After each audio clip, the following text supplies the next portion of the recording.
Assalamualaikum dan salam sejahtera kepada semua pembaca berita politik semasa. Semoga hari-hari anda dalam keadaan baik dan sentiasa diberkati. Penduduk Kampung Sungai Baru meminta Perdana Menteri Anwar Ibrahim campur tangan setelah menerima notis pengusiran daripada Jabatan Ketua Pengarah Tanah dan Galian Persekutuan Wilayah Persekutuan Kuala Lumpur PTGWPKL pada 19 Disember 2022. Ini selepas surat daripada Jawatankuasa Bertindak Pemilik Rumah Teres dan Flat Kampung Sungai Baru berkata bahawa surat kepada Pejabat Perdana Menteri PMO untuk memohon pelanjutan pengosongan rumah masih tidak menerima sebarang respons. Bercakap kepada Malaysia Kini, salah seorang penduduk dari rumah teres di kampung itu, Nadia Ali menyifatkan notis pengusiran itu sebagai zalim dan kejam. Notis pengusiran itu sangat pendek dan penduduk tidak mempunyai masa dan menyukarkan mencari rumah sewa atau membeli rumah baru. Jawatankuasa Bertindak ada hantar surat ke PMO pada 29 Disember untuk permohonan pelanjutan pengosongan rumah. Tetapi, kami masih belum dapat apa-apa respons dari pihak PMO.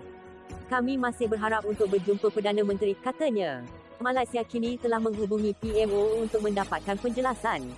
Isu pengambilan tanah Kampung Sungai Baru melibatkan 67 unit rumah teres dan 14 blok pangsapuri dikenali sebagai Pangsapuri Sungai Baru dengan proses pengambilan tanah bermula sejak tahun 2016.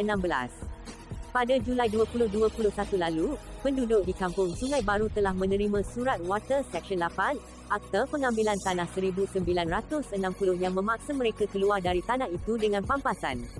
Namun, penduduk khususnya penghuni rumah teres tidak setuju dengan kadar pampasan RM400 kaki persegi ditetapkan oleh PTGWPKL. Sehingga kini, sebanyak 37 penduduk rumah teres tidak setuju dengan pampasan ditawarkan, manakala 27 penghuni bersetuju. Susulan itu, pada 19 Disember penduduk menerima notis pengusiran 30 hari. Namun, penduduk meminta pelanjutan masa setelah mendakwa masih ada yang belum menerima pampasan. Menurut Nadia, ada penduduk yang diberi pampasan dan ada pula yang tidak menerima sebarang bayaran daripada pemaju.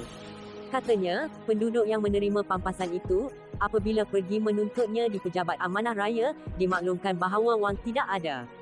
Dalam pada itu, Nadia mengesahkan bahawa Jawatankuasa Penduduk sedang mengadakan perbincangan dengan DBKL agar memindahkan penduduk ke Council Home di Jalan Sungai Udang Segambut sebagai penempatan sementara.